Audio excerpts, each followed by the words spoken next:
to break for the pain. Never wanna be on a part of me. No reform, no refrain. Do you wanna see what's inside of me? No remorse, just disdain. If I try to be what you lie to me. Time to break for.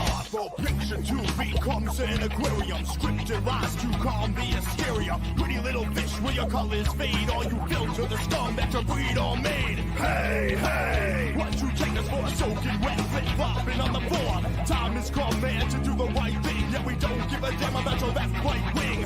Man in the middle gonna take his sling, loaded up with stones and crown the king. If you strike a blow, will the masses grow? Only turn against can't stop the blood flow. Time to break for the pain. Never wanna be on a part of me. No reform, no refrain. Do you wanna see what's inside of me? No remorse, just disdain. If I try to be what you lie to me. Time to break for. Do or die. Do or die. Do or die. Do or. Soldiers line up, civilians fall down. Blood makes chalk lines all over the damn town. Think what we want you to think, little brother. Say what we want you to say to another. You ain't gonna trust, bro, no, you ain't got a clue. Or when you gonna come, or who's bombing you? Pawns and peons and lies and cheats. Who's gonna stop for this government to eat? With your guns, your blades, anything that kills. If we're gonna make a stand, the blood's gotta spill. Kill or be killed, live and may die. Time to stand up, let them know why. Time to break for the pain. Never wanna be not a part of me. No reform, no refrain. Do you wanna see what's inside of me? No remorse, just disdain. If I try to be what you lie to me. Time to break for the pain.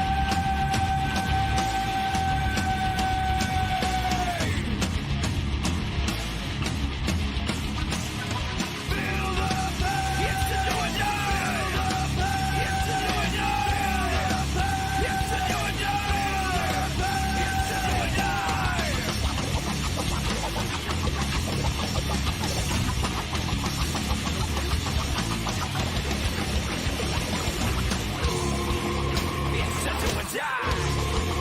It's to do or die. It's to do or die.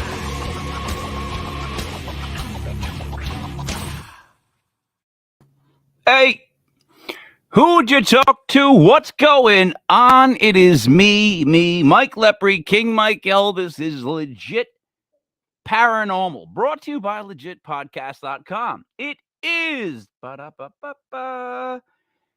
October 30th, 2022, Halloween Eve, if that's such a thing. I hear people saying it all the time. 1030-2022. Okay, buddy. I'm gonna say that there's a 1, 3 zeros, a 3, 3 twos, 6 on one side. I don't know, half dozen on the other. For the math geeks, there's a multitude of things you can do, but I don't know which one to go with.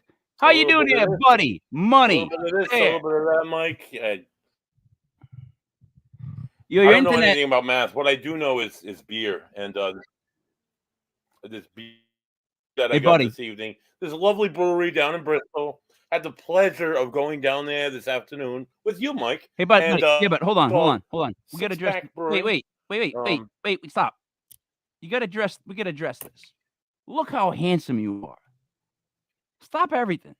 Well, what did Really? you do? Look how handsome you are. Look at you right now. Your beard shaved. You got a clean haircut, right? Oh yeah. I was. I actually had the great honor and privilege Oh. to stand up for Mr. and Mrs. Joey Paranormal as they made their nuptials this weekend in Providence, Rhode Island, Mike. So Great Joey time. Parano show para-married is what we're saying. Para-married. He's on his way to Para-Mexico right now. Ooh, watch out for Para-Mexico. You can either have a really good Right. time or your head. Don't drink the water, Joe. Don't drink the water. Oh, don't do that. Have some beers. So finish with your beer. I'm sorry. Continue. So my beer, Yes. oh God, it's so delicious. Yes. It's made with Citra hops. It's made with Mosaic hops. I think there's another one in there, but don't quote me. It's called Timmy. It's a double IPA. It's an 8.5. 8.5. It's strong. It's bold. It's a lot of flavor. It's a lot of deliciousness. Like a lot of their beers down there at Six Pack Brewing. Hey, buddy. So head Buddy. down there and check them out. Hey, buddy. What? Brand new haircut, Hey, Mike. same dial-up internet. Let us bring on our next guest host, Dale. Dale, I haven't given you a nickname yet, have I? No, I need a nickname. All right, I'll work on that. All right. So how are I'm going to go with Aunt Dale for now. How are we, Aunt Dale? I am wonderful. How are you, Oh, Mr. Aunt. King? Yeah, Auntie. Auntie Yeah. Dale. All right. Yeah. It's always there, been that's on better. Dale. Yeah. Auntie Dale, there it More is. Boom, flowing. boom, whack. All right. Thank you for joining us with the co-hosting, filling in for Joey Paramarried. Of course. We also know that we're going to be working together with some new podcasts coming up that you're going to be part of. Yes. Very I'm excited. I'm very excited about that as well. I'm actually overwhelmed at this moment with what I have in front of me, but I will rise to the challenge and help create something that is going to be fascinating at the least. Yes. At the least, buddy. It's going to be fabulous. Would you like to At do the the very introduction for the guest? Yes, our guest. I thought it was a wonderful compliment to have Dale on, who's works in psychology and with Reiki and with energy light work and all this fun stuff that involves this week's guest. So this week's guest is a certified dream teacher through the Robert Morse School of Active Dreaming. He's a member of the International Association for the Study of Dreams. He has a BA in psychology from Rhode Island College. Yay! His passion is engaging people about dreams, which he's also been studying and working with since 2006. He's also certified in hypnosis, neuro-linguistic programming. I have no idea what that is, but it sounds absolutely fascinating. Reiki, I can't pronounce the both the lineages. I'm sorry. Give it a shot. Give it a shot. Try it. Okay, Usui and Karuna of lineages, and studied with several shaman and shamanistic practitioners. Almost. David Barr, welcome to the show. Thank you. Thanks for having me on. Hey, Dave, have you ever had a worse introduction, to be honest? All good. All right. I think it's pretty rough. I'm let's not go. worried about that. So, Dave, you're into dreams, the study of dreams. I guess what dreams, what dreams mean in real life, or how they can be. So, used? building recall, how to interpret your own dreams, how to incubate certain dream experiences, kind of program your dreams for things you want to experience. All right. Sharing That- dreams with others. That's scaring the crap out of me right off the jump. No, I'm being serious. Anyone who wants to mess with my dreams or try to help me or change them, because here's the thing too. You also do hypnotism, right? Yes, Now, I am. Dale, you did that too, right? No, I don't do hypnotism, Mike. All right. That always freaks me out whenever someone comes on, and if one of their first things is that, like, it's almost like telling me one of your superpowers is mind control, and we continue the conversation, and the whole time I got to be thinking, oh my God, is David playing us right now? Oh my God, why Buddy putting on a wig? Like, why are we doing this? What's going on with the show? So I have to make sure, you know what I mean? Like, you're using your powers for good. That's a lot of things that are all built up together. So on a serious note, why did you start with this niche, with this, like, lasering in on dreams? Well, it all starts back to when I got into hypnosis. I was having some health issues, and traditional medicine wasn't really helping. And I was being told, we don't really have a diagnosis, or it's all in your head. And I got into hypnosis. I was doing some research, and I found that hypnosis was providing some relief for people with the things I was suffering from. And during that training, I experienced some things that I couldn't explain. Okay. And so a couple months later in Middletown, Rhode Island, there was an intuitive arts festival. And one of my friends from the hypnosis class he connected with me, and he said, "Hey, I'm going to this festival. Why don't you meet up with me?" So I did. So you were willing to be hypnotized. You were in enough pain where you were willing to be hypnotized, right? Yeah, like pills weren't working. I saw a psychologist, that wasn't working. they were doing various scopes and things, and like, we can't really explain what's going on with you. So I figured out that every time my mind wanted to avoid something that I considered a painful experience or an unpleasant experience, my stomach would start flaring up. So that's called a secondary gain. And once I realized that this was going on, I could address it and kind of educate my brain saying, hey, no, there are some better routes to go. Like, we don't have to make ourselves sick. You know, we can say no, we can man up and just go do whatever it is we need to do, that kind of stuff. So, all right. This is like a burning pain in your stomach, right? It's like a acidic pain. Yeah. Okay, and it's stronger in the mornings, and then it takes a while to settle it in, and then throughout the day when you, it's almost like you get caught in a spot where you, like, say you have to make a phone call and the phone's like 3 feet away from you, and you end up staring at the phone for like an hour and a half, like, and you're almost blaming yourself the whole hour that you should be making the phone call, and then your stomach burns. Is that at all? Like, if I didn't want to go to school, you know, my stomach would flare up and stuff like that.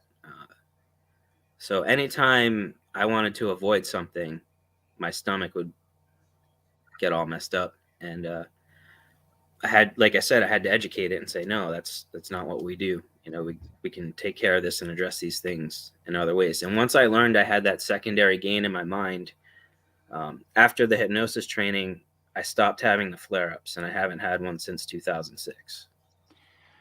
Dale, I'm extremely interested right now in what he's saying, because I believe I have stomach problems like this.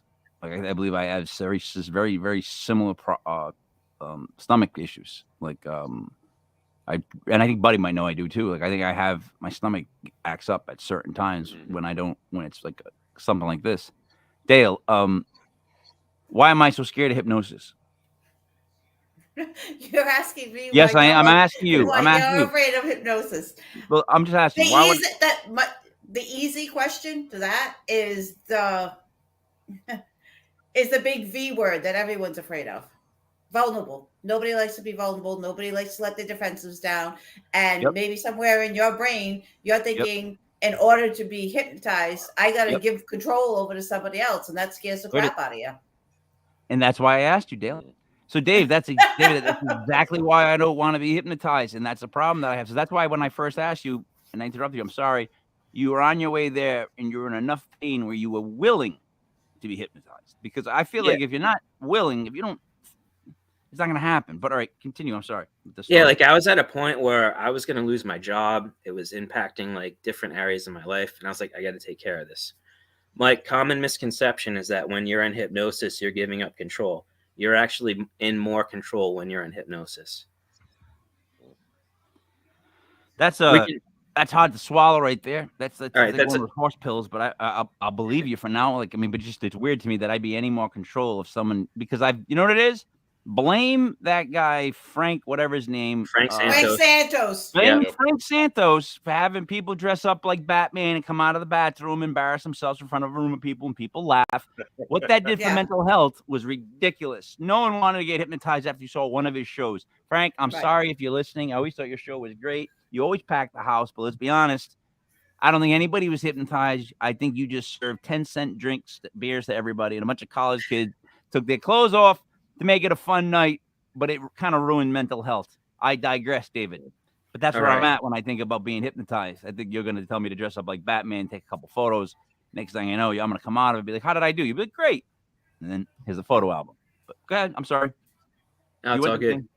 So I went to the Intuitive Arts Festival, and I walked by this table. It was Susan Morgan from the Mystic Dream Center. And she looked up at me, and she said, do you remember your dreams? And I said, well, when I was younger, I used to, but now not so much. Yeah. And she spoke with such passion about how we're the only culture that doesn't value our dreams. And so many amazing things have happened because of dreaming, that she just kind of lit a fire in me. And she told me to read a book. It was Conscious Dreaming by Robert Moss. And I started practicing some of the techniques in that book. I improved my recall. I started being able to incubate dream experiences, and it just opened up this whole new world to me. And I studied a little more with Susan and went on to study with Robert quite a bit, along with a couple other teachers. What's the first thing you learned, though?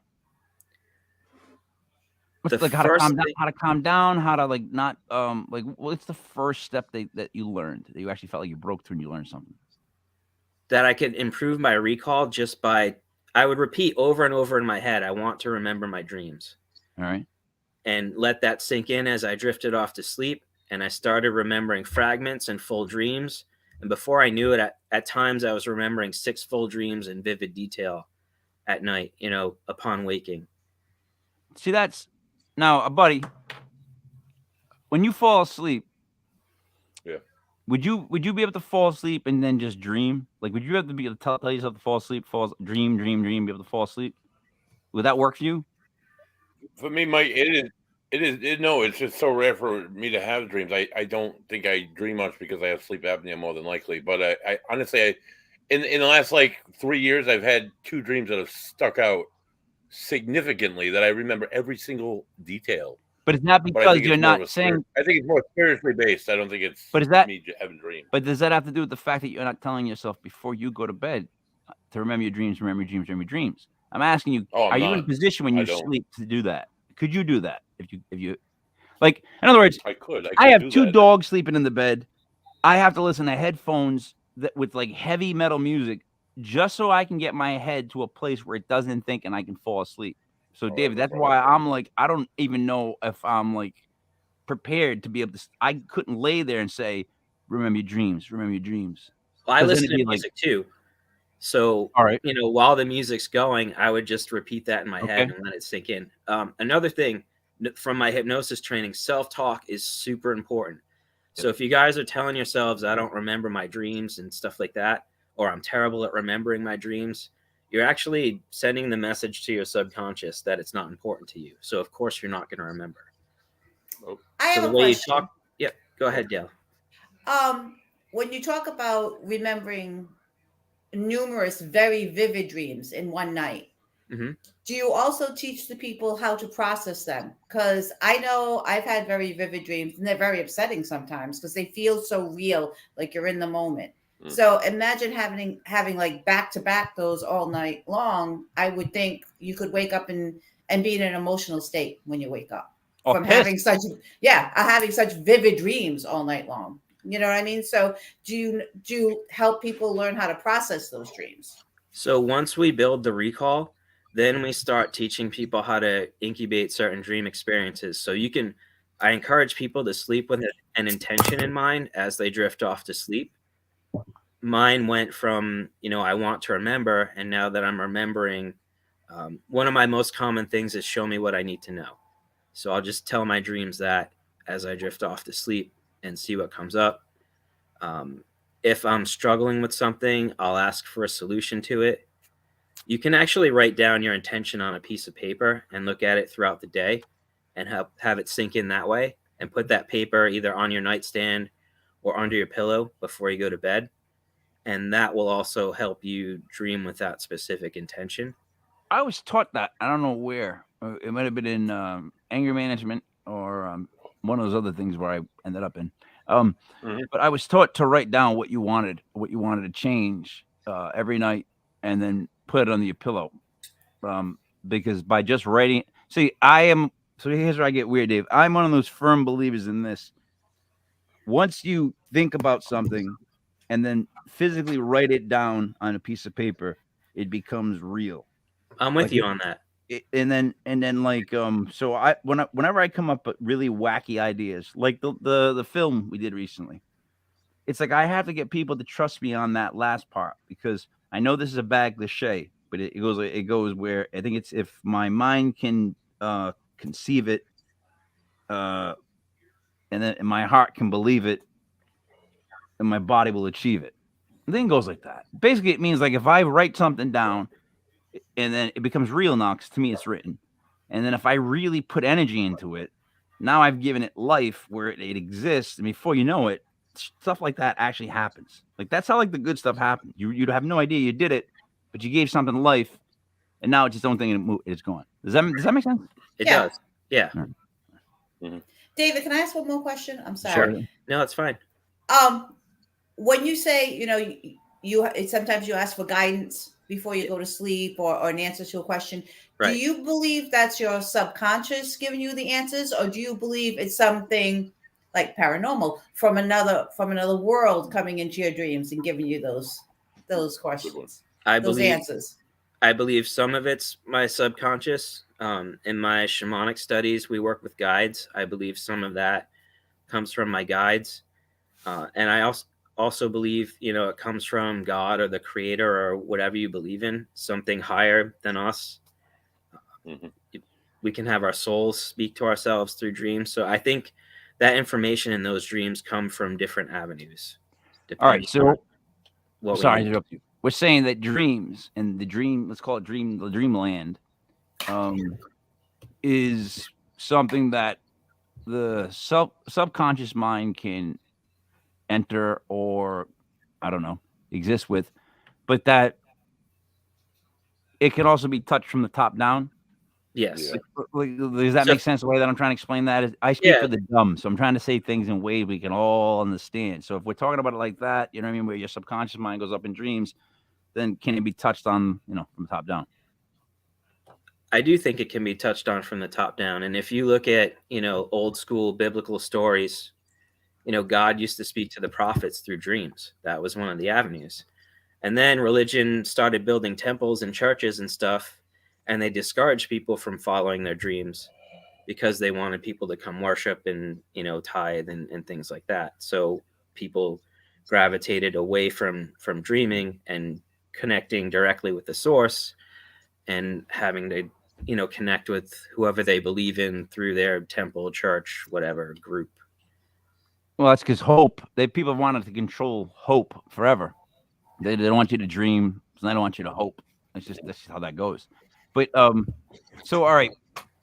So you start off by attending these classes. You get involved. First, you start to have to learn recall. Recall is the ability to not just remember the dreams that night, I would think.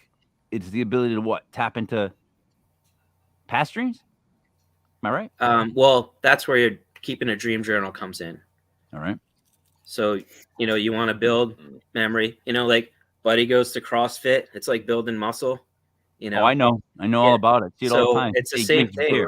We got to build our recall muscle. And part of that is keeping a dream journal, which I highly encourage people to do because dreams are really personal experiences.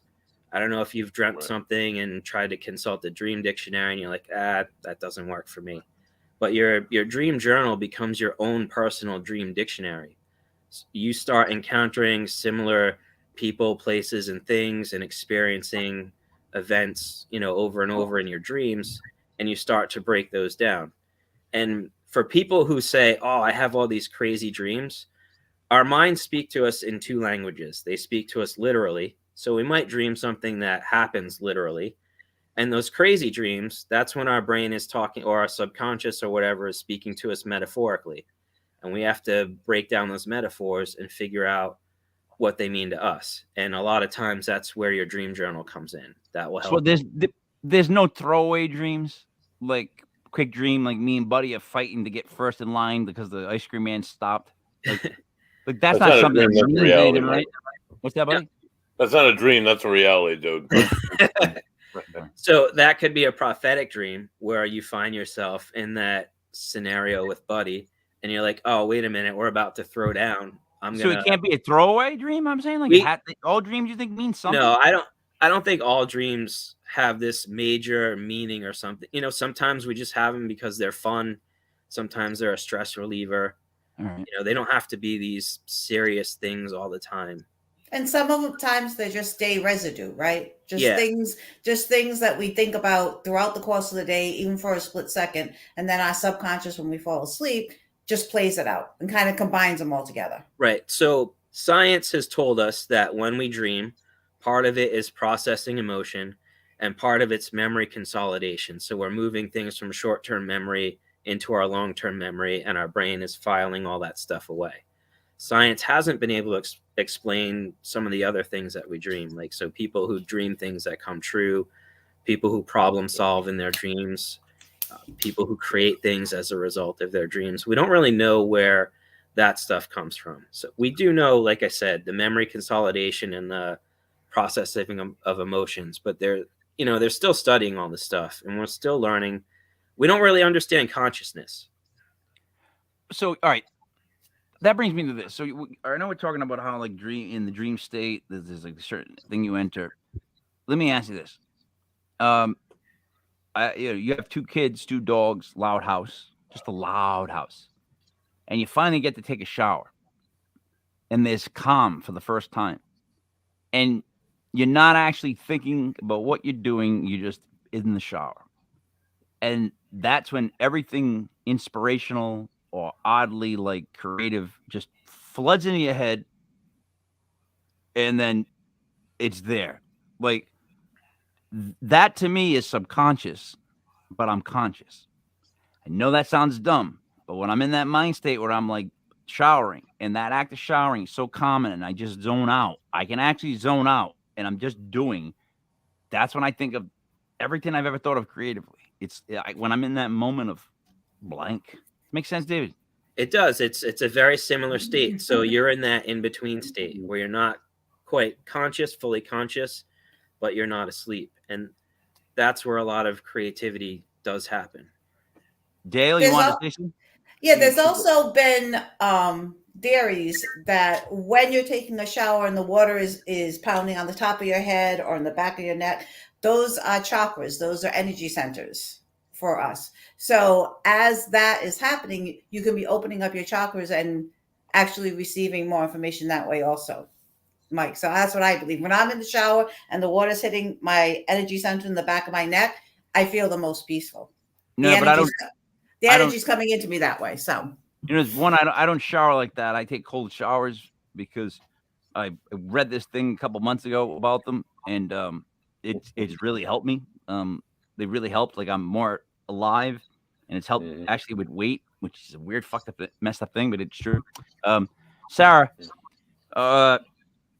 like liminal, like, come on, you throw that at me and Buddy. Like, liminal. It's like saying word. Like, I'm just being honest. Like, I let a lot of the big words go, but like, I'm not gonna make a big deal out of the word. But it's a liminal state. Like, Buddy, liminal state, right? Liminal. Exactly. Here we go. It's that in between state. Yeah, you both said it at the same time. Great minds work alike, and then dumb ones like me and Buddy. Well, and the same thing when you're drifting off to sleep and you're waking up. So you're in the hypnagogic and the hypnopompic state, and you experience the exact same thing that you described in the shower, Mike. So it's just that in between state. Is that good to have happen to you? Like, yeah, in other words, to zone out like that, standing up in a shower. Like, I'm being serious. Like, all of a sudden I'm done showering. I'm like, oh, I just completely showered. I don't remember doing any of it. So that's hypnosis. That's like highway hypnosis, Mike, where you get in your car and you're driving, and all of a sudden you're reaching your destination, and you have no idea how you got there. Maybe you're singing along to a song on the radio. Yes, that's a form of hypnosis. That happens a lot to me. I will have an hour or two go by, and I'll go, what the hell just happened? What? It's not, and I'm not. But these aren't times when I'm stoned. I'm talking about like when I'm sober and things happen. Right. Because if I'm stoned and I'm just sitting around for a couple hours, I get it. What I'm trying to say is when I'm sober and this happens, it's weird to me because it feels like my mind shuts off, but it's on. You're accessing a different part of your mind. That's creepy. So we have different brainwave states, and you're hitting like alpha and theta. And then there's delta when we sleep. And we can achieve the same thing. So if I drum on this drum, a specific rhythm, and I keep doing that, and your brain locks into that rhythm, it's going to alter your state of consciousness. And that actually happened to me too. You remember the band that I was in? Yes. So we would practice, okay? It would be the weirdest thing ever because you'd hear everybody tuning up and they all sounded like junk. And, you know, you're getting ready and you're like, I don't know how I'm going to do, whatever. But once it started, it was like this wall of where all the noise was made by us, and you felt part of it. And when I was at my best was like, if we're doing a live show, I didn't even know what song was coming up, where I was. I was just so in. You get in like a surfer, like you're so in the music that you get lost. You're in that So- flow state. Yeah. Yeah. So maybe my brain's just programmed every now and then want to click off and go to a state of like, stand in the shower and like that's my life, buddy. My vacations are I take my coffee into the shower, right? Turn my back to the cold shower, have a hot coffee for a little bit, and I think about nothing.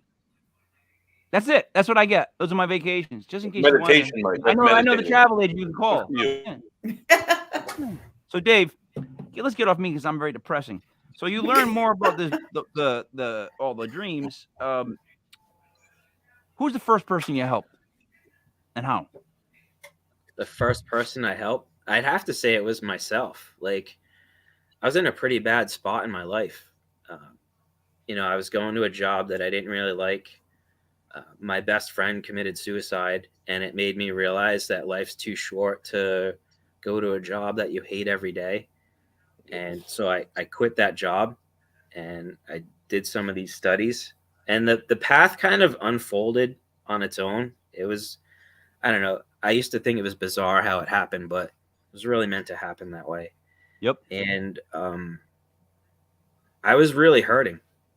And in one of the workshops that I did with Robert Moss, he took us on a journey into like an Egyptian ceremony.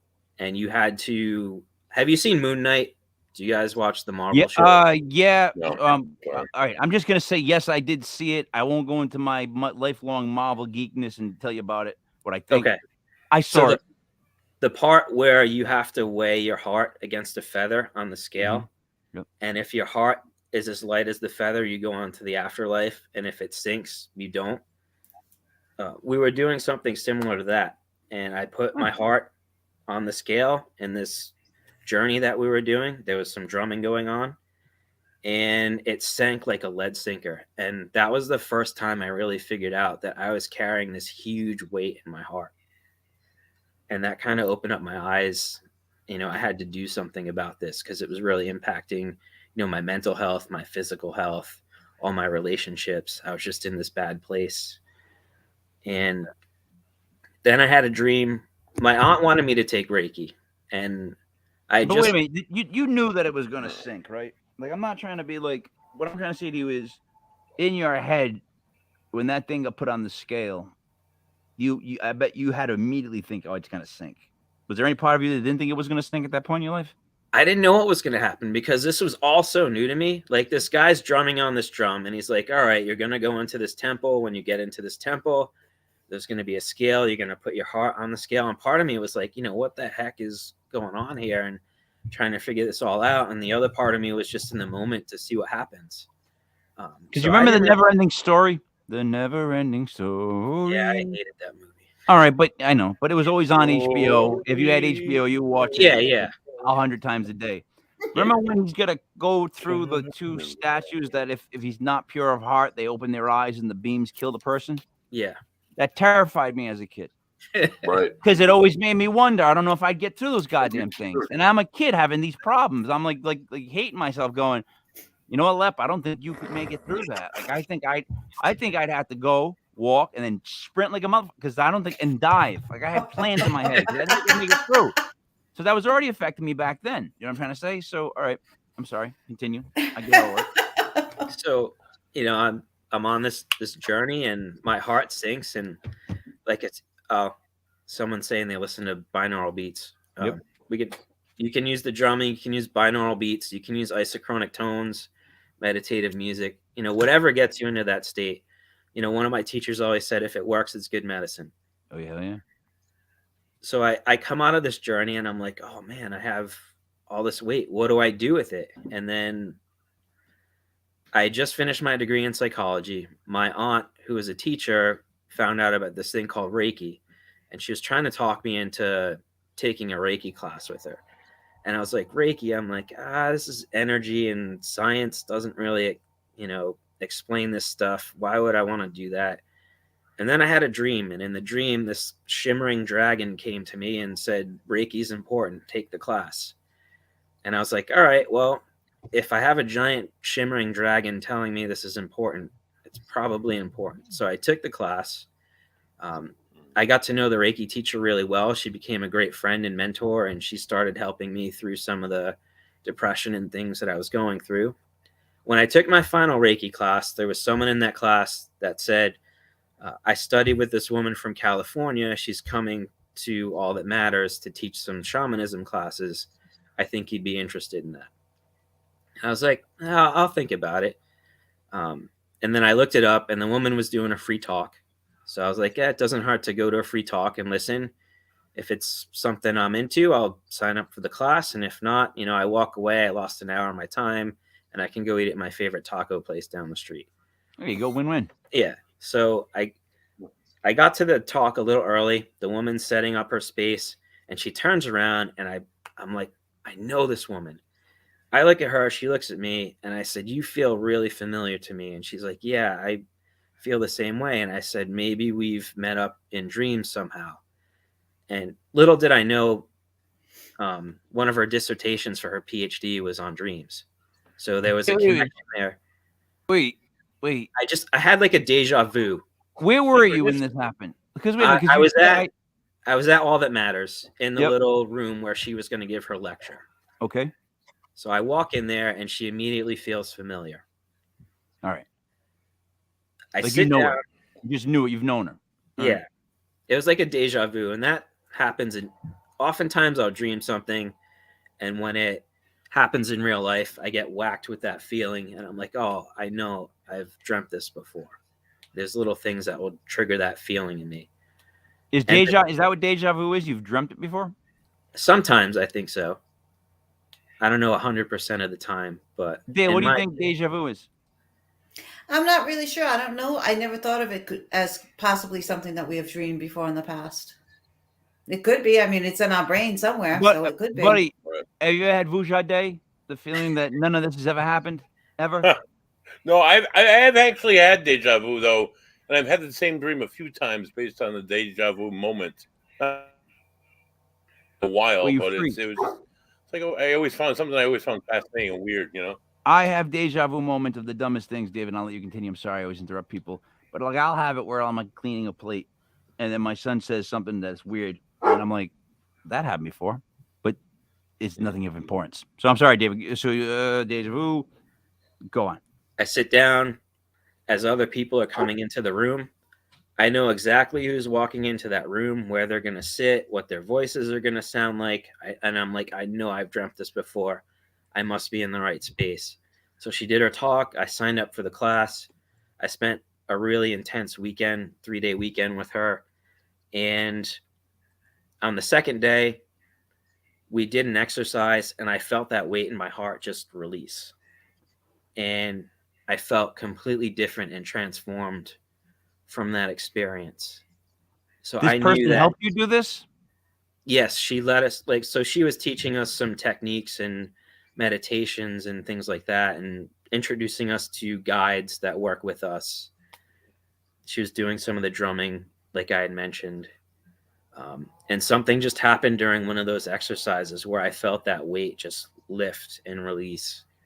And I was a completely different person. I felt so much better. So you're sitting there now. Is it a physical activity? Is it something that you're supposed to like sit and meditate with?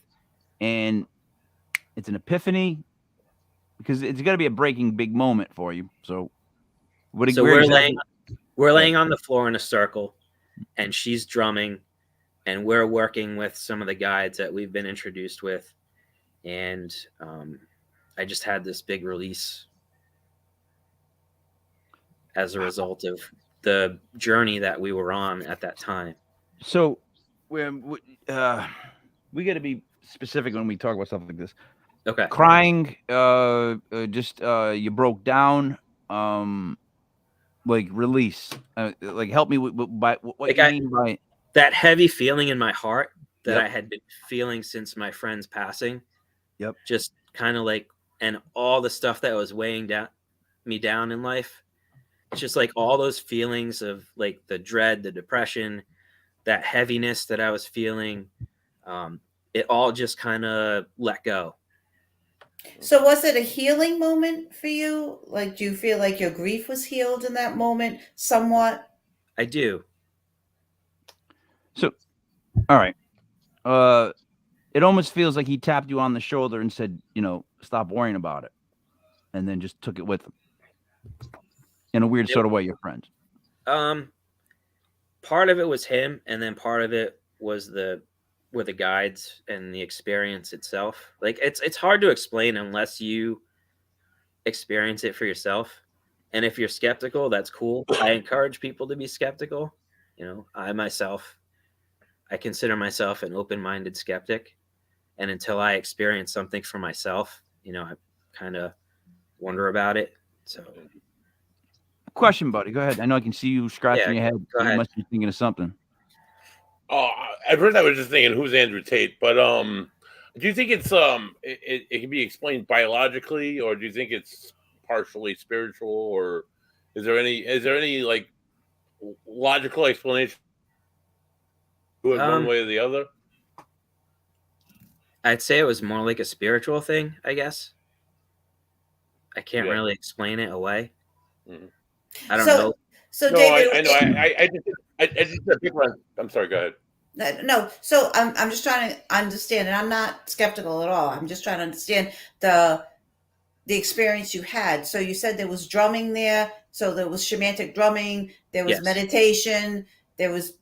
Was there music also? So you got into a meditative state. Is that what the experience was like for you? The drumming brought us into the meditative state with the intention of, some kind of healing taking place. Absolutely. And I've experienced the shamanic drumming. It's powerful. It really is. It takes you to a whole different place. It's amazing what the music does. So I gotta, Dave, I gotta ask you this, because I'll be honest, this is what I feel like is like a word that you're avoiding, and I've kind of lived it recently. So what I've learned is now you can't talk about religion, God, or you can't wear a T-shirt that says USA. It's almost like we're at a point now we can't talk about this stuff. We have to dance around it. You keep saying spiritual. You keep saying this stuff. No one wants to ever say, these are my Catholic beliefs. These are my, I don't know, buddyism beliefs. Like, in other words, help me, because I know that this is going to be a little Catholic in this. I can feel it.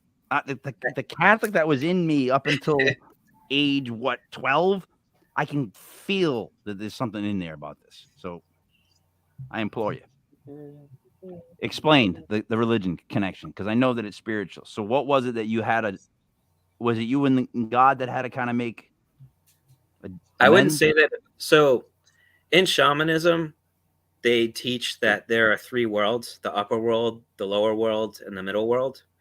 In the upper world and the lower world, there are benevolent beings who only want to help us. So part of the weekend was journeying to meet some of those benevolent beings who want to help us.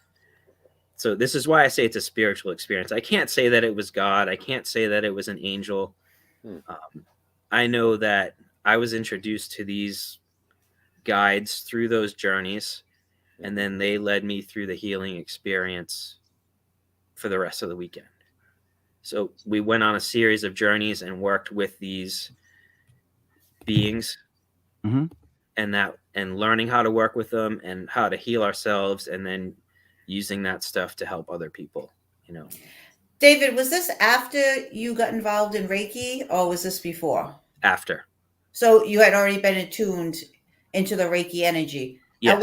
At what level were you at Reiki when you had this experience? It was either master or master teacher. Okay. I so just you were pretty open to this. Is what I'm getting at. Yeah. I just got to ask this question. I want to show you this question because this is going to sum a lot of things up. You guys watch.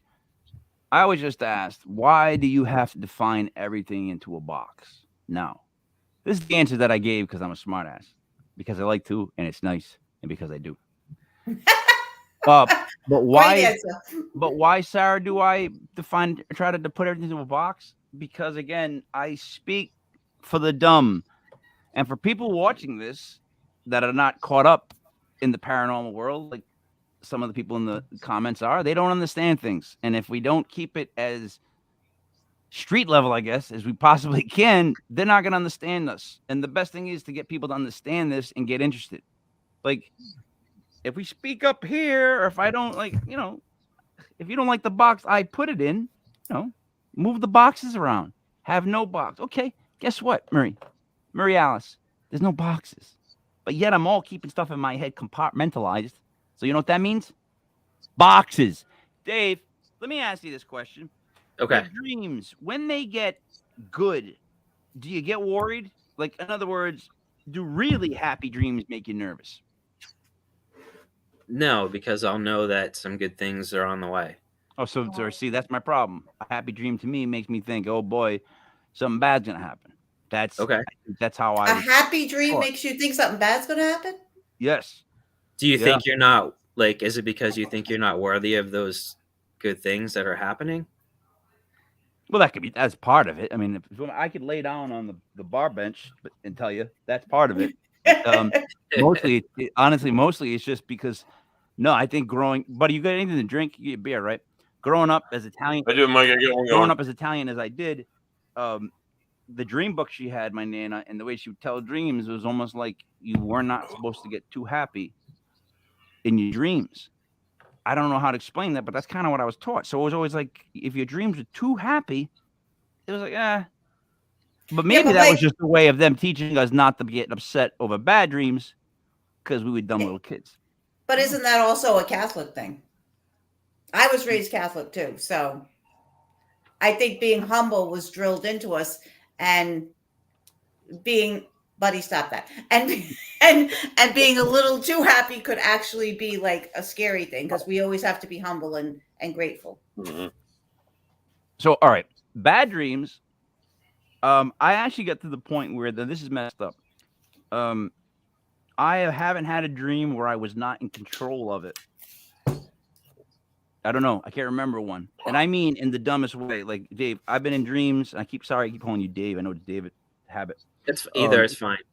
I've had dreams where I've like stopped the dream and told people in the dream this is ridiculous. Like, I thought it was just horribly done.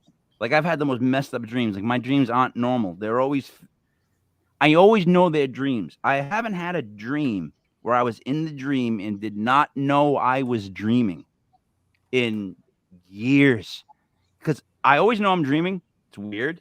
I can always do something stupid in the dream that you're not supposed to. Like, I've been in dreams where, like, my mom was talking to me and I'm like, let me go grab the old phone. Grab the old, the heavy phone, like the old dial. If anybody had zeros in their number, you never call them. You know what I mean? That phone. So it's like, I do stuff like that in my dreams, the weirdest stuff. So I don't know if that's subconscious, what the hell that is. I don't know if that's my defense mechanism of like just blocking everything out. I ask you because I have no idea. You're actually a lucid dreamer, and people work really hard at something that apparently comes natural to you. So there are all these techniques that people practice and go through in order to achieve that level of awareness that you have in your dreams. That's not good. Plus, it's interesting, Mike, that you have control in your dreams, or you need to have control in your dreams all the time. Sorry, that's the psychotherapist in me. As soon as you said that, I'm like, of course you have to have control in your dreams. I had a dream recently where I was chasing down somebody in the neighborhood that had a knife. I caught them and they stabbed me in the stomach. And I pulled the knife out and I was like, that's not how this happens. And then I had no injury. And somehow I had a bat in my hands, and the dream went fun. Wow! And you know what? I'm not making any of this up. It's just how it goes. Most of my dreams are boring because of this. Because it's like I can't really let go in the dream because I kind of know I'm in a dream. But then there's that groundhog effect. That Bill Murray in me. By the way, has my same date of birth. Where I'll be like, screw it. I'm in a dream. Let's see if I can like jump off a building. Like, I'm in a dream. Let's give it a shot. So I couldn't wait to have you on because my dreams are messed up when I daydreaming since I was a kid has been messed up. Like really vivid, odd daydreams. So Does that just make me Dale and David? I'm not asking Buddy because I know it's a yes. Does that just make me crazy? Yes. I didn't ask Buddy. No, it doesn't. It makes you very interesting, though, Mike. To be honest with you, no, Dave, it doesn't make you crazy. Why does that happen? When does that happen to a lot of people? And what I'm saying, does it make sense at all? It does make sense. Again, you're a natural lucid dreamer, so I guess do you have this need to control everything?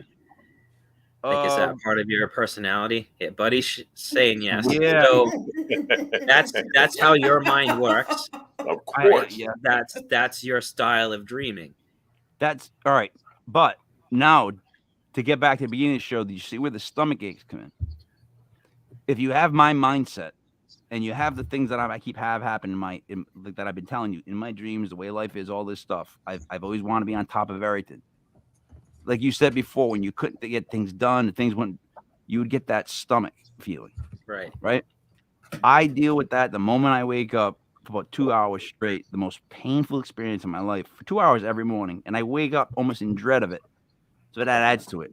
So every morning I have to have 2 hours where I have to be in pain. And then that next hour determines how I am for the rest of the day. If I can figure out how to like caffeine myself, slap myself around, I do some push-ups. Seriously, I yell at myself and I'm out for the day. But it's really hard. And that's somewhat because of me, and I think my stomach situation, but also somewhat because it's the start of a new day and I have to go do that day and I don't want to do it. And I think that's where you had the pain. So does this all wrap around? Is that what it is? Like, so all this pain, but yet I'm in my dreams and I don't even think they're dreams. So how would someone like me go on the hypnosis? And I keep thinking that guy Frank want me to take my pants down. And I'm just like, you know what I mean? Like, I don't know where I would go. I wouldn't know. How would you, like, maybe I'm unsolvable. Maybe I should just go out to the pasture. Put me down, buddy. No, I wouldn't say you're unsolvable. Then what do you... When you're in hypnosis, you can do some kind of bizarre things. Like you can have a dialogue with your body as if it's, sitting across from you. And you can ask it, why am I having these stomach pains? What do I need to do to alleviate it? And you can do that in hypnosis, or you can put that intention to your dreams. And you can ask your dreams why. Our bodies can speak to us through our dreams. Like, for example, I was feeling like crap for a long time. And I'm like, why am I feeling like crap? I had a dream. In front of me was a vending machine. And everything in the vending machine turned all moldy and black and, kind of just crumpled away. And I realized, I'm eating too much garbage from the vending machine that's affecting my health. And that's my body's way of saying, hey, knock it off, eat a salad. So our bodies can speak to us either in hypnosis or through dreams or through meditation. There's all these different avenues, and it's about finding the one that works for you. So, Mike, I would put the intention in my dreams and say, why am I having these stomach pains? What can we do about this? And see what happens. You might not get your answer on the first night, but if you keep at it, you might get an answer after a few nights. And you also have to remember that dreams speak to us literally and metaphorically. So if you start having some crazy, quote, dreams, that might just be some metaphors that need to be broken down and interpreted. Yeah, don't worry, David. I'm not going to hold you to this. And like tonight, if I have some weird dream that I'm going to kill a clown, I'm not going to run to Buddy's house and kill him in front of the loons that he claims fly behind him. I just want to just catch up on some quick. Marie said this: ego/pride likes to fight the soul. In my situation, it's lack of ego. I think that is sometimes the issue. And then she said, everything's making all y'all sayings making sense. I love y'all. The word y'all, if you could put the word y'all in a sentence, man, then you made it. Like, I cannot put it in a sentence and come off looking right. I mean, I use the word, but anyways, everything y'all makes sense. You're just in the awakening part of your journey. Marie, I feel like I'm at the end of a book I didn't read. Does that make sense to you? Like, I'm not at the beginning of any journey. I feel like someone gave me a book and I was supposed to read chapters 1 through 12. And I just read chapter 12, and I'm like, what happened in this book? Like, what the hell set all this up? That's how I feel sometimes when it comes to the paranormal, if that makes any sense. Like, I don't know what the hell's going on. I just don't know where I sit. Dave, I started this, got into this. Everyone has such amazing things. And it's mind-blowing. And to be able to break things down in your dreams, I don't know if that's a great thing and makes me want to relax, or like Dale said, it almost tenses me up. It makes me think it's like another work day. Like if I had to remember all my dreams and all my dreams are just not good, then I just spent a bunch of time having not good. Like say I got to build a go-kart with my ex-boss. I don't want to do that in a dream. You say that goes on for like an hour. There is an hour of my sleep that I was building a go-kart with my ex-boss. That's just not right. You guys tell me that, or no one, does that not make sense to anyone? No, it makes sense. That's why I encourage people to dream with intention. Okay, that's what it is. All right, my bad. All right, buddy. No, I'm sorry, Dale. Would you like a question? What is, David, you work with people individually with this, right? To help them with their dreams. And what is one of the more challenging clients that you've ever worked with? Try to help them with their dreams. I did a workshop last Friday, and I mainly work in groups. I do some individual stuff, but I do a lot of group stuff. And the woman's like, just sitting here, arms crossed. And she's like, I don't even know why I'm here. My friends dragged me to this thing. Those are the people. And I pointed out to her, I said, I talked about the self-talk and creating our own expectations. And I said, I'm not saying this to be rude, but you're really closed off. Like your arms are crossed and just the language that you're using, are going to shape whether or not you experience what you want to experience. Or, it shapes your experience for the entire night. And just be open. And I encourage people to be skeptical. I'm skeptical until I experience things for myself. And I share some of my stories, and hopefully that, lightens the mood. But some people they're closed off, and there's nothing you can do or say to get. And I'm sure that happens in the paranormal community too. You guys face that all the time. So were you able to get through to this woman? That woman, she didn't really open up that night. And in my experience, I start off my workshop saying, I've been doing this long enough. I know some of you are going to tell me everything and talk the whole night. Some of you are going to share a little bit, and there are going to be those of you that say nothing. Yep. And I give them my email address, all of them. And I say, if things happen that you don't feel comfortable talking about in front of the group, pull me aside before we leave tonight, or here's my email address and shoot me an email and we'll connect and discuss, whatever it is you experienced. All right. Here's a problem I have. One of many. So we all believe, all four of us believe in hypnosis. We all believe that it exists, correct, buddy? You with me? All right. David, is it possible to hypnotize someone over a slow period of time? Like slowly program them or get them like hypnotized, but not like in one sitting. Like in other words, I'm talking about like, can you be hypnotized by something that's repeated constantly? Just even in the airwaves. That's one way of getting something to sink into the subconscious.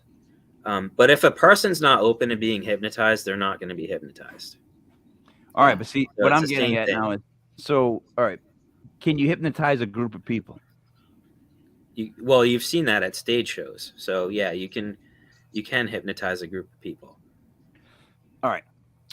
Could you hypnotize half a country to go one way or another if you bombarded them with a certain message?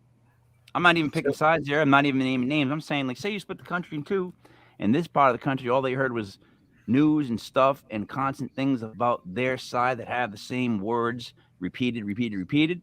Other side has the same. They always seem like they're against each other and everything. Like tennis comes up and they start fighting about tennis, and you're like, why the frig would they fight about tennis? Tennis has nothing to do with anything. But they just go, I like doubles tennis. I like singles. Well, you're an idiot. Next thing you know, it's a fight about tennis. So it's like, and you're on the social media. Anybody who plays doubles tennis is a douche. It's like, calm down. So they split on everything. So I'm asking you, can you hypnotize on a large level Is it possible? Yeah, it's possible. So the very basic definition of hypnosis is being open to suggestion. So if you have a massive group of people who are open to the suggestion that you're putting out there, that they're either going to accept it or reject it. So you might get a big group that accepts it, and you might get another big group that rejects it. Mike, that is a scary thought. That doesn't bother you guys? You guys never thought about it that way, right? That is a scary thought. Well, no. It's just, I mean, that it's possible. If you have never seen the fact that we're on a social algorithm of like where certain topics come up every so many months so people can fight about them, and then they rotate to the next topic because they know they're going to split people exactly the same way, and just constant. And if you constantly got two different like carnival barkers standing up and yelling stuff in two different directions constantly, I would think, as I speak for the dumb, it might soak in to some of us that are less, I don't know, ready to deal with that. And you know, hey, it just sinks in, because I'm telling you, like, I've talked to people who, when you ask them something and you hear them answer, sometimes I swear to you, it's verbatim to what they heard on TV. It is. It's like, oh my God, what did you just say? Like, it'd be like what did you think with that? Well, I don't think that we should be, in the seas of Buddy. I don't believe that we should be there. I think the Buddy people should be left alone. It's like, where'd you get that from? What are you talking about? Like, you sell meat. You know what I mean? One of the worst things you can do is fall asleep with your TV on, because you're leaving your subconscious wide open to everything that comes through on that TV. And there's so many people that do that. So many people that do that. I tell my clients that all the time. Oh, it helps me go to sleep. No, it doesn't. That's all getting filtered into your subconscious. Shut off the TV. That was one of the first things my hypnosis teacher taught us. He's like, don't fall asleep with the TV on, because, when you're drifting off to sleep, your subconscious is wide open. So what about us with music? I do it all the time. What about us with music then? I'm listening to that music. I listen to stand-ups, comedy, fall asleep. You think I'm soaking all that in my head? Yeah. That sucks. Man, I guess that. That's not necessarily a bad thing. At least you're familiar with the comics and you're controlling what you're soaking up. Listen, this is Marie Alice. I'm going to keep saying her name is one. Marie Alice. And I'm going to read this just how it's written. Right? Here I go. That's why I'ma just say it this way, y'all. I'm not talking. Notice I didn't say talking. Let me reread this, because you guys are not appreciating how I'm doing this. That's why I'ma just say it this way, y'all. I'm not talking conspiracy or politics or religion, because it's all controversial. But in regard to your question, just saying. And this is where I get mad, because no one will talk about this stuff, Marie. When topics like this come up, people get headaches. People just get upset, and they can't even have the conversation with you anymore. Look, YouTube, I'm not trying to have conversations that you want to ban me for. I'm just saying, whenever I want to have a conversation that's like that with somebody, you bring it up to most people. Here's the reaction I have from most people. I'll be like, they'll be just doing whatever life is, because their life sucks. So they're doing something in life, and you're like, man, do you know that Bill Gates just bought up another like 5,000 million acres of farmland? Did you know that? And they're like, I can't think it. It's almost like I give them a headache. It's like, so my biggest fear is not that we've been programmed to believe stuff. We've been programmed to block out stuff now. Or when we hear something, let's just say, not the coffee, but Maxwell. If you hear something like that and you try to talk about that to somebody and how serious all that is, they get a headache. It's too much for them to deal with. The next thing you know, they're going like this. They don't want to talk to you because that's negative. They want to hear about, like, did you watch the Flintstones this morning? Yeah, I actually saw the Flintstones. It was phenomenal. And I'll be honest, for watching that TV show, The Flintstones, they did not do very good at, like, technology. All right. Anyway. I think, Mike, I can prove your point really simply. Go ahead. What's the jingle for Alka-Seltzer? Plop, plop, fizz, fizz. Oh, what a really. All right. So how many times did you hear that in your lifetime over and over and over again? Oh, God, forever. When I mentioned it, boom, you could all repeat it verbatim. So that's kind of where you were going with your conversation, wasn't it? Yeah. Yeah, I'm worried though, like that. Not only that, but that they've gotten us to the point where when one of us discusses something that is not something they want us to discuss with each other, we literally get headaches, cloudy heads, or confused. I'm being dead serious. Try talking about it to anybody. They don't want to talk about it. No one wants to talk about it. Well, People it's can't fear. agree to disagree anymore. It's There you fear. go. You used to be able to do that, right? Yep. Now you have to take a side. I hate that. Yep. Yeah. It's because it's become like sports. It's like they rooting for a team like it's sports. Like there's a scoreboard, which there's not.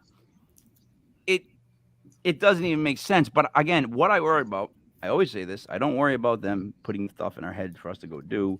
I worry about them just desensitizing us to everything and anything and get us to the point where, like I said, hey, there's UFOs. We're all like, oh, that's great. Oh, look at the little tic tac. How cute that thing is. Oh, it went in the water.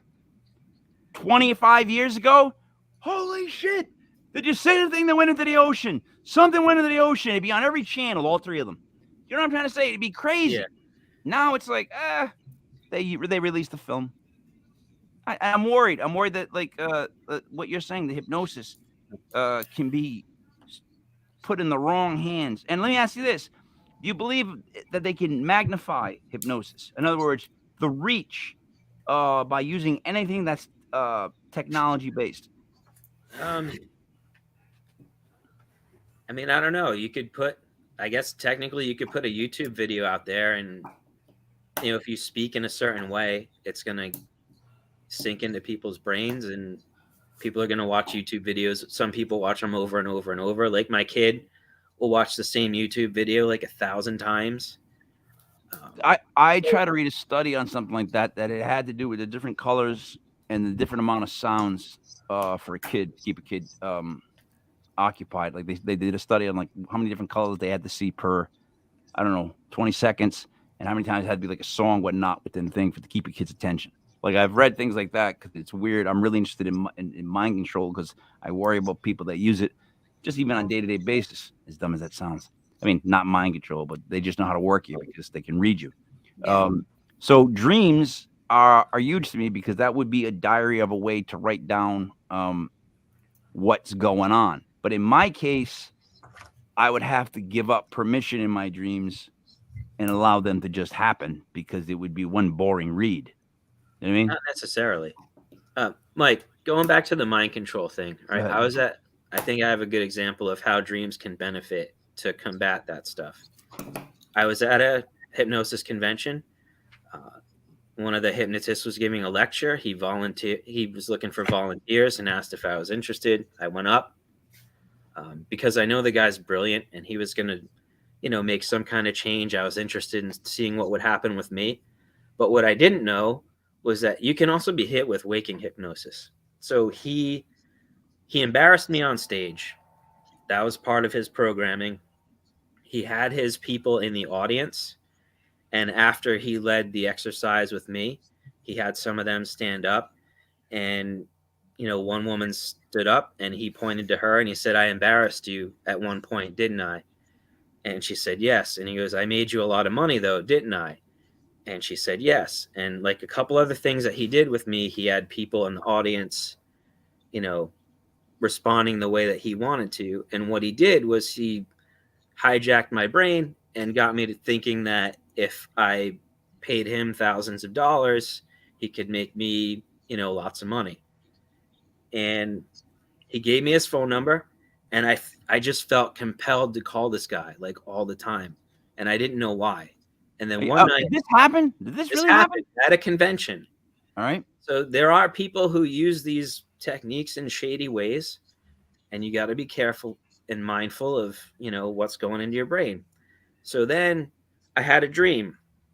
In the dream, I'm a cat chasing a mouse. And I'm about to pounce on the mouse. And all of a sudden, the roles are reversed. I'm no longer the cat. I'm the mouse. The cat's pouncing on me. The cat transforms into this hypnotist. The mouse transforms into me. So what happened was my mind unpacked the fact that he used waking hypnosis to try to get me to pay him to mentor me. And once I unpacked that that desire to call him went away. I knew he had done something to me to make me want that to happen. All right, let me extrapolate on this Okay. this for a second, because I have a hard time with it just from the jump. Let me tell you why. All right. This guy embarrasses me on stage. Well, you know, I get embarrassing back. It's just I have to. I would never let that happen because I don't mind bombing on stage. If you know me, I actually quite enjoy it. I get a kick out of it. I'll just sit in it.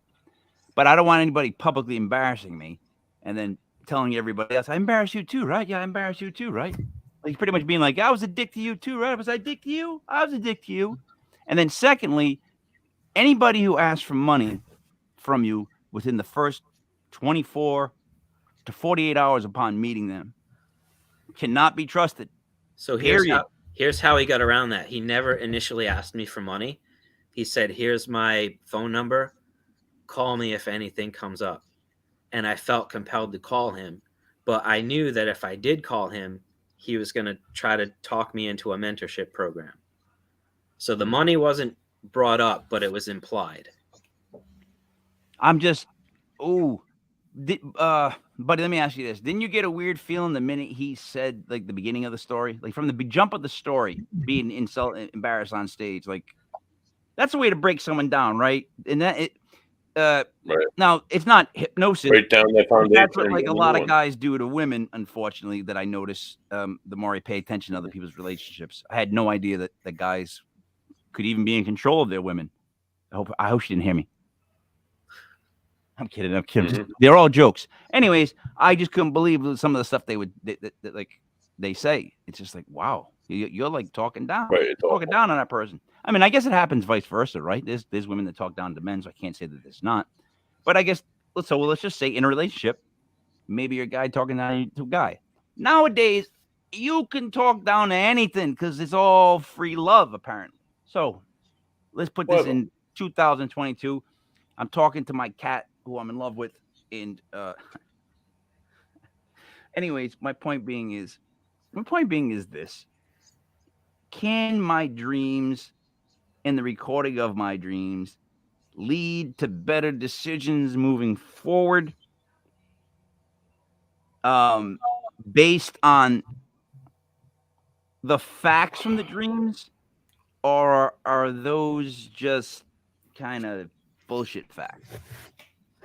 Like, if you're writing it all down, keeping stats, you got a list of dreams.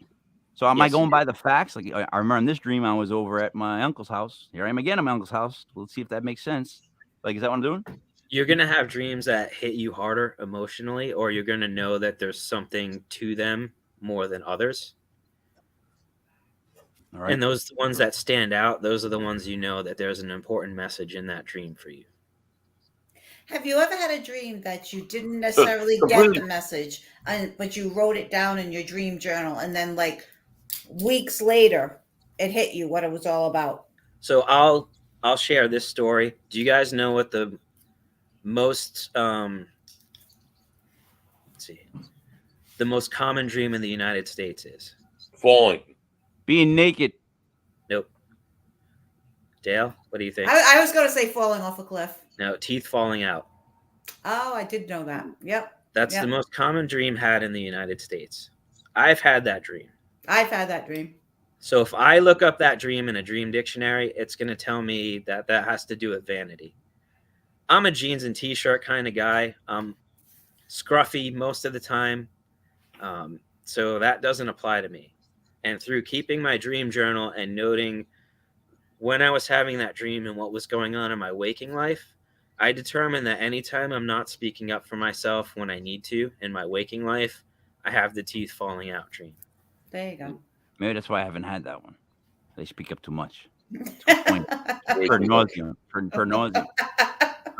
No, I dream that I'm tripping a lot, and the worst dream that I have the most is I will trip and fall, and I just can't get up and run again. Like, literally just can't get up and run. Like, I'm trying to get up and run. I know that I should get up and run. Physically can't do it.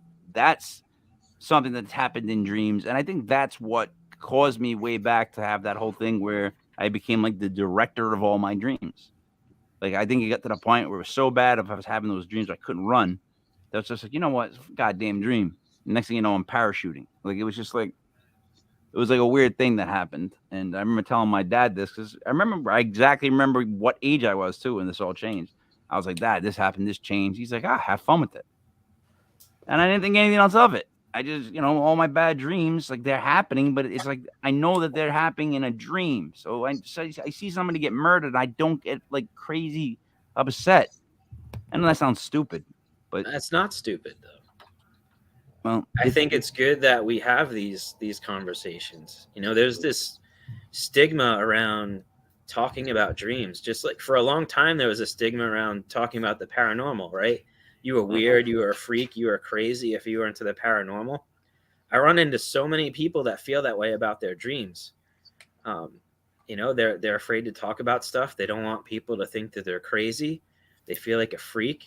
But if we all were comfortable sharing dreams, people would see that there are others that dream just like them, and then that stigma would go away. And that's kind of why, one of the reasons why I do what I do. I was at a wellness expo, and this woman came up to me and said, I was told to come see you. Can I ask you a question? And I said, sure. And she said, do you dream of your loved ones who have passed away? And I said, sometimes, yeah. And that woman burst into tears. She's like, I'm not crazy. I'm not crazy.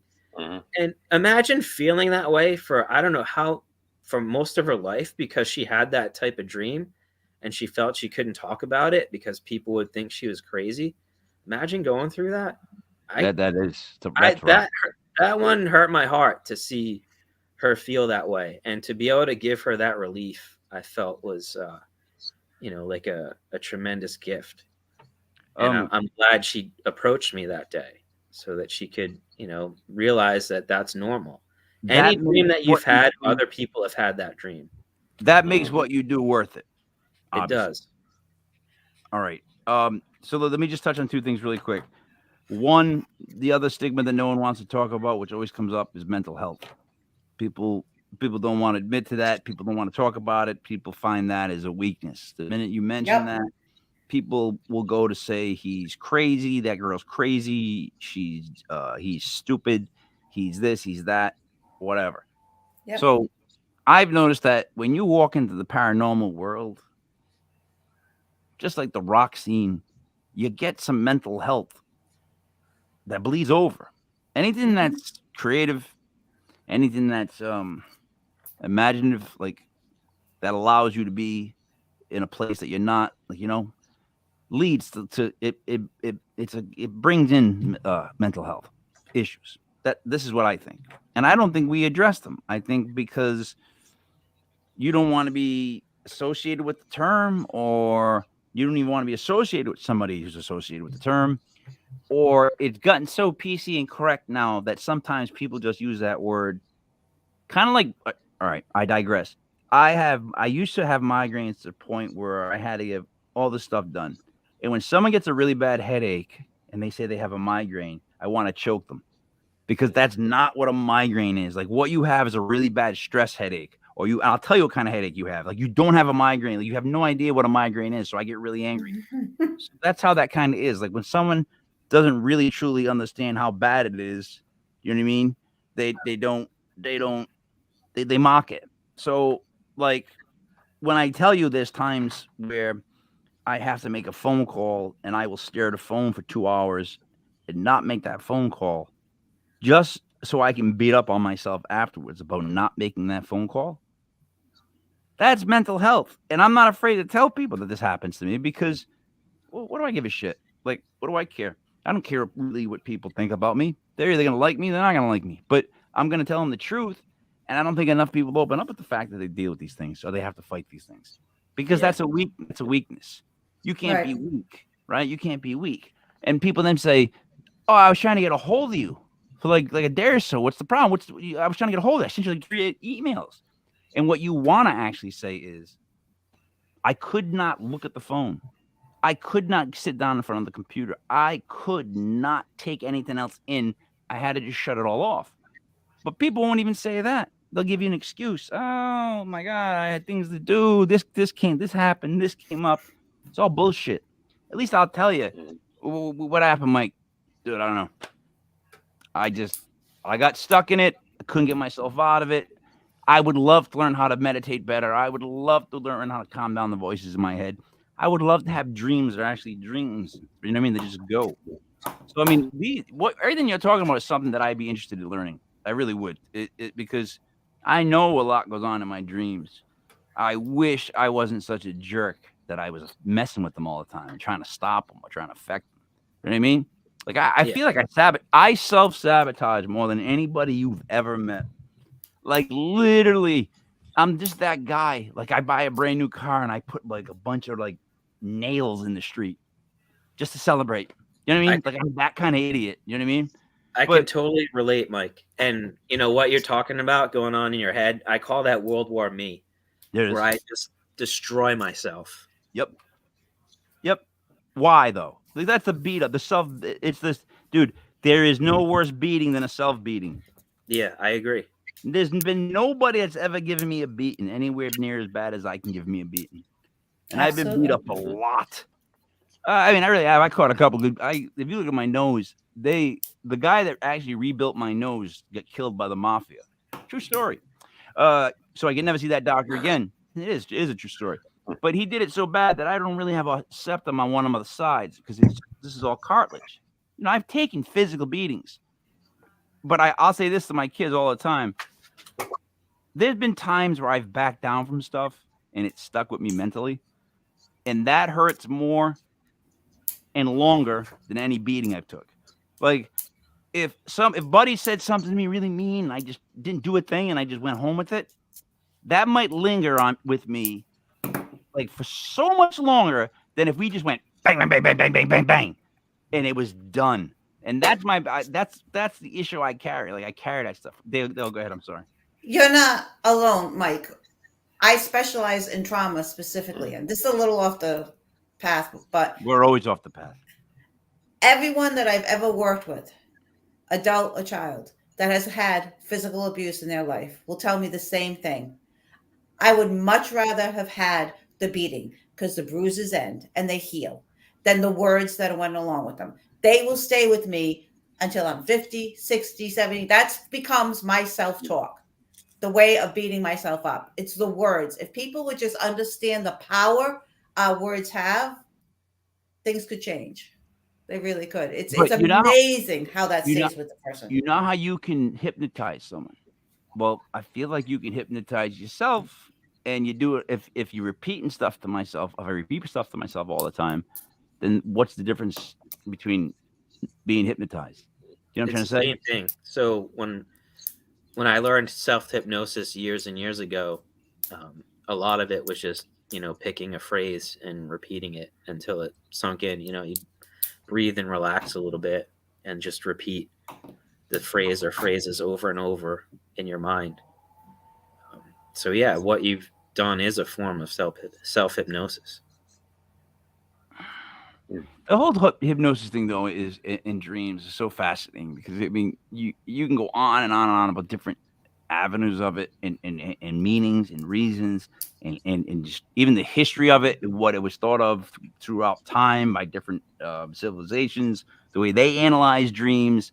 Like, it's such a large topic to talk about, and I think what's odd enough to me is where I get most drawn in is one, helping people to get through something, and especially to feel not judged, like that woman you made feel. Like, in other words, you took that judgment off her. Like, right? People are so worried to be judged. And again, this goes back to why I was talking about the USA T-shirt earlier. I went into Walgreens wearing a T-shirt that said USA. It was from the old Dream Team basketball. The dirty looks I got for wearing a shirt that said USA. Like, the implications and narratives that were being written for me by other people in their heads because I had a USA shirt on, I could see it. It was unbelievable. It's like, how is that how can I not wear a shirt that says USA without, like, the dirty looks? When did that happen? Yeah. Right? That's as bad as they're having adult Happy Meals. Like, what the is that? Who the hell wants that? They're Happy Meals for a reason. They're for kids, idiot. And you shouldn't be at McDonald's. All right, I digress. Mike, let me Good. Let me give you some examples of how dreams can benefit us, right? Mhm. Okay. So, you know who Paul McCartney is? Oh, Yeah. Yeah. He dreamt Not just the band, Paul, with a group. I'm sorry. he dreamt the melody to Yesterday. That came to him in a dream. And he woke up and he played it on the piano a little bit. And for a long time, he thought he heard it somewhere. And it came from somewhere else. And he drove people nuts. He would constantly sit down at the piano and play that melody and say, hey, have you heard this somewhere? Hey, have you heard this somewhere? And enough people said no, where he finally realized that that just came to him in a dream. That song's been covered over 2,000 times. It was a #1 hit for the Beatles. That came to him in a dream. Alex Lifeson from Rush, they used to make music based around some of the nightmares that he would have. John Lennon wrote songs based on a dream. Jimi Hendrix. You know, it's weird. You guys know who Jack Nicklaus? Dave Lysick used to wake up and write lyrics down when he would wake up out of his from sleeping. I have to say, last week when you showed the picture of you dressed as Dave next to Dave, I cracked up so hard. That was hilarious. I look just like him. Like, Shed used to open for everybody in the day. Like, Dave was everywhere, and then it was like, I don't know. Yeah, they were before us. So funny. They were slightly before us, right? And then when we broke, we kept them with us in a weird way because like they were still who they were. But Dave was a figure that was bigger than life. Like Dave was a front man that you would watch and go, see the way he's controlling people? Like I'm watching a show and I'm telling Dave, watch this guy, watch him. He wrapped the microphone cord around someone's throat. And they loved it. And I'm like, oh my God. It just slowly started to click into my head. If you guys remember with SOC, like I would write songs either in the shower or dreaming the lyrics. I mean, some of them aren't that hard to come up with. Beer for a man, you know. Anyways, but when you do that kind of stuff, right? When you come up with stuff in that moment, or when you come up with stuff like that time, you never know if it's gonna suck. Like I don't trust what I write down at night because a lot of times I'll be like, I wake up and be like, what a great idea this is, and then you wake up in the morning and it says like small blue dog, and you're like, fuck's that? What does that even mean? Like what? How is that good? What was that even? I mean, like that's my problem. So what do you use for journal? Is where I'm getting at in a long way. So these days you have options, right? You can use What the do you pen and do? paper. Yep. I type them into the notepad on my phone. Okay. So that way I can search them. But you can voice record them and go back and translate them later. There's AI apps that you can speak to and it'll type out what you're speaking. So you have options. You don't have to just put them pen to paper. I think it was most effective when I did put the pen to the paper, though. Like you said, it's like we're drawing that out and we're kind of making it real. It's more real when it's yeah. I have about 300 Sharpies of different colors and notebooks all over the world. Literally, I have tons. I have to write constantly on notebooks and with gigantic magic marker, everything I do for it to make sense or to stand out.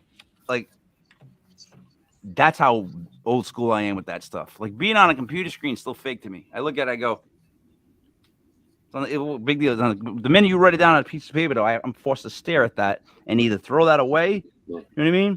Fold it up nice, which is always hard to do. You do the threefold, whatever, or get rid of it. So, you know, I like to write things down, make it real. And then when you do write your dreams down, write them as if they're happening. So you're in that first person present tense.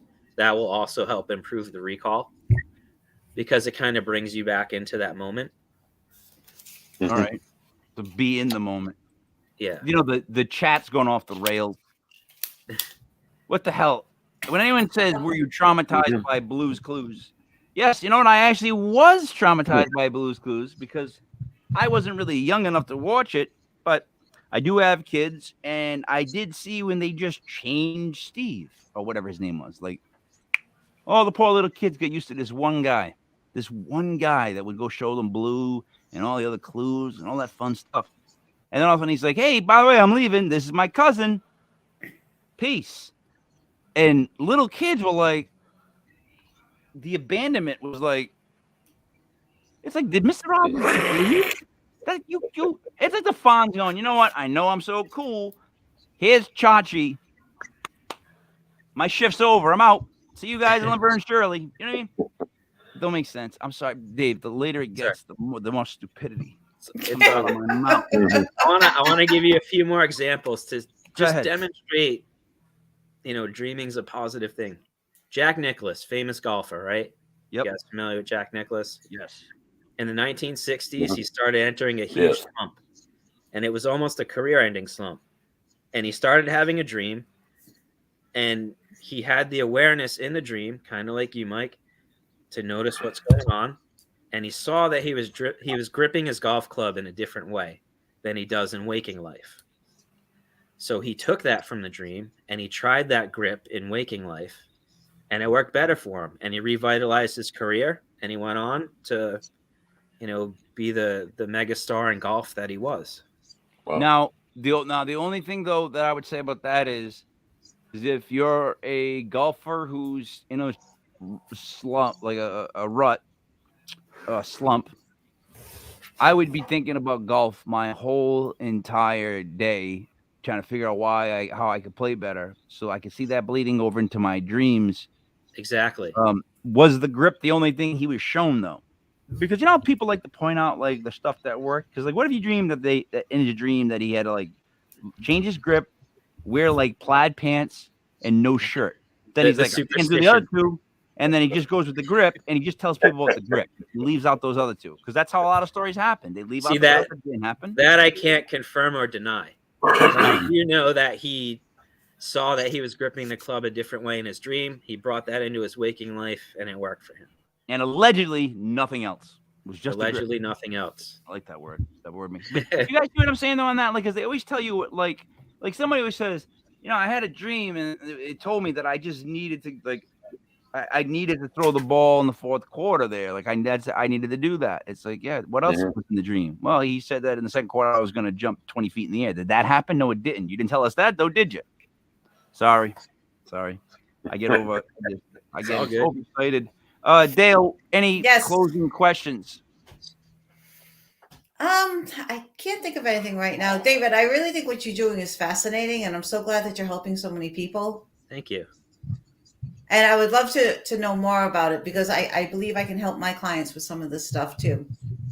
So if I had a client that repeats to me that they don't dream at all, they don't remember any of their dreams, what's the first tip I should tell them to do? Change your self-talk. Because Henry Ford said, whether you think you can or you can't, you're right. And Jim Quick says, if you fight for your limitations, you get to keep them. So if they keep telling themselves that they can't remember, they're not good at remembering, they're training their brain that it's not important, that they're not going to remember. And that's a suggestion that they're giving them. So I tell them, start talking, I'm practicing remembering my dreams. I'm getting better at remembering my dreams. Remembering my dreams is something that's important to me. So along those lines, and then setting the intention to remember. And if they're not remembering, tell them to pay attention to how they feel upon waking, because how you feel when you wake up is an indicator of the type of dreams that you're having and the urgency of the messages that are trying to come through. Wow. Thank you, Dave. That's great advice. Thank you. Buddy, you got anything? Yeah, I do. So dreams, paranormal experiences, synchronistic events. Anything around this nature, it's all considered subjective, and it is subjective to that of the person experiencing it. How do we, with subjectivity, you have very limited scientific proof, if you will. So how can we make this more scientifically guided? How can we make the scientific community more on board with what's going on? What were you trying to say? I'm sorry. Yeah, I got confused too. So they actually are on board. The International Association of Dreams sends out it's a scientific journal quarterly. This is all research that's being done. And you have researchers out there like Ryan Hurd and Dr. Claire Johnson. So there is scientific research being done. In fact, I just saw something, it was a few months ago. Scientists got with some lucid dreamers to see if they could communicate back and forth while the person was in a lucid dream. And I think they got a significant enough result, whereas they want to pursue this further because enough people were able to respond. So while they were dreaming, they would ask them something like, what's 8 minus 5? And if they knew the answer, they would move their eyes like 3 times to give the answer 3. Wow. So there is a lot of research going into this, and that's not really talked about a lot. And again, like, we don't really understand consciousness, and until science can do that, some of this is a little bit more faith-based. But one of my teachers also pointed out that for years we took aspirin and it helped us, and we didn't know why. And then the science caught up to that and could explain, why aspirin works. And I hope that science will catch up, as they make advances in technologies, and you guys can capture more definitive paranormal evidence, and, we can prove more things about consciousness. We know how, they know kind of how the brain works and stuff. Mm-hmm. But at the same time, we all have the same hardware. We all have a body, we all have a brain. But what makes you and what makes me? Like, we haven't figured that out yet. But science is working on it. And a lot of people just aren't aware of that. But there are some pretty cool studies being done. I'm in hopes that the findings is that there is no you, no me, and that the people that preach that are right, that we're just looking at it from such a small perspective that when it backs up, we're just all the same. We're nothing, because that's freedom. That's what I hope for. I hope to be part of nothing. That would be fantastic. I just think about having not my name called for a day. Sorry, he just did it. See, it's Mike, Dad. Mike. Go ahead, Mike. I have one last thing to add. I'm sorry. I want to thank David for coming on. It's been completely fascinating. I want a special thanks to Jason LaRose, who hooked us up with this guest this evening. Without whom we would have been this has been a great conversation about dreams and how the unconscious works in the subconscious and whatnot. Tune in next week for more talk about paranormal events and activity as we welcome back Christopher DeCesare. Oh, and his wonderful experiences, not so wonderful. At the Ghost Boy of Geneseo. Ghost Boy Geneseo, the Ghost Boy. Yeah. He got attacked in the showers. Not very much like on Mike's experiences in the North Providence High School showers. So tune into. That's not even close. You know what? His were scary, but I think mine might have been just as scary. It all depends on your perspective. I can be really quick with this, David. Would you rather be attacked by a ghost you could not see in the shower and crawl out with scratch marks down your back that bled? Or would you rather have 7th period swim in high school, which meant that on a Friday you were the last class of the day to get into the pool, which meant that the senior citizens also got into the pool before you guys were out? So that means as a senior, you would have to come back to the swim locker room and dress up while all the senior men were getting ready to go in the pool, to use the jacuzzi, to use the hot sauna room, or for some reason, just walk around buck naked, because old men don't care. I would select option number 1 if I had to choose between There it is. I've told everybody, they're like, I'm going to rep my man Freddy Krueger here, because it's the day before Halloween. Right?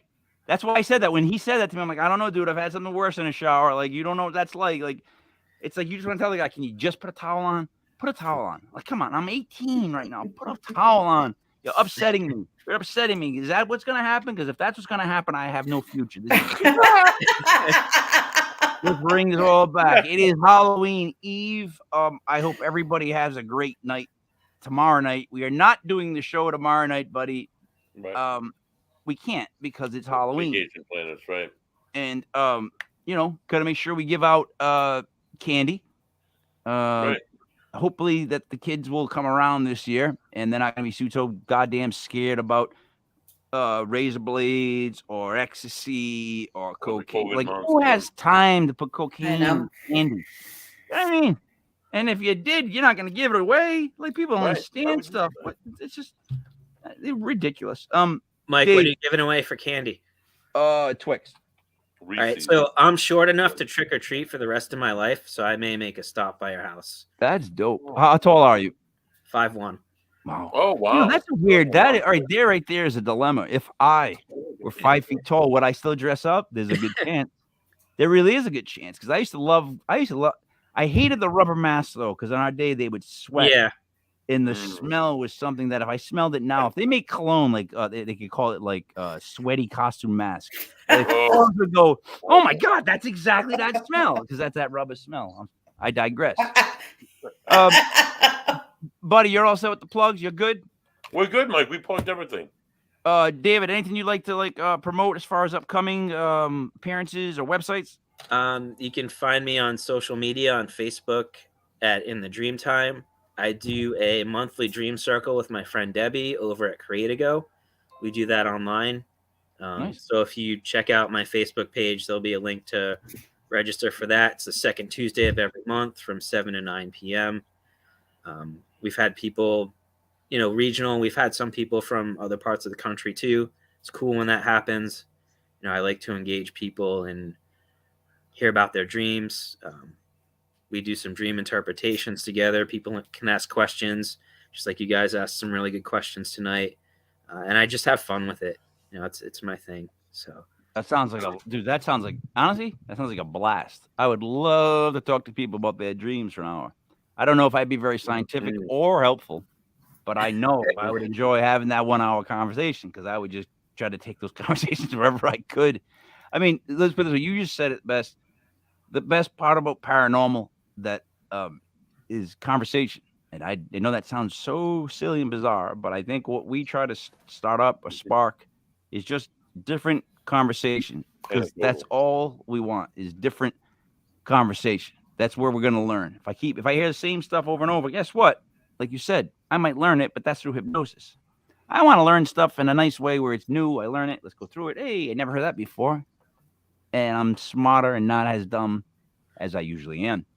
I had nothing else to say. So for Auntie Dale, for Buddy Money, there, for David Barr, it is me, Mike Lepre. This was Legit Paranormal, brought to you by legitpodcast.com. Don't forget that I am King Michael. We will see you again Thursday night, I believe, with football. I believe.